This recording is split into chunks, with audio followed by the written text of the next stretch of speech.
Ikatulong Aligucoy Festival sa Barangay Lapasan sa Cagayan de Oro City nagsugod na. Nagkadaiyang aktibidad nga nagpromote sa kultura ug mga talento sa mga Lapasanon, ibida sa duha ka semana nga selebrasyon. Aniya ang report.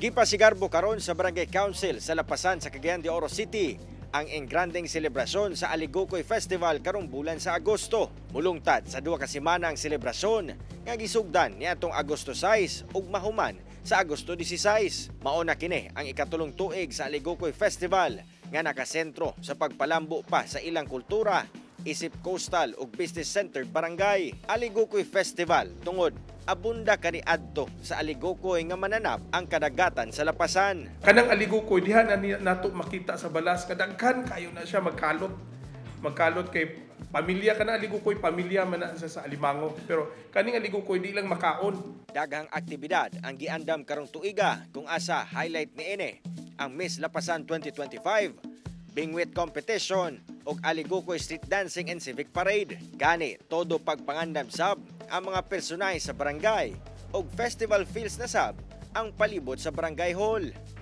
Pisepox kay kung dili sila ma-impart sa improvement o kaliukan sa barangay, basin na noon wala sila dili nila masabtan ug unsay mga goal ba sa ato, sa unsay mga rule nga ilang gagampanan. Ipasigarbo sab sa barangay, sanglit mas ubos ang ilang pondo nga gigahin karong tuiga.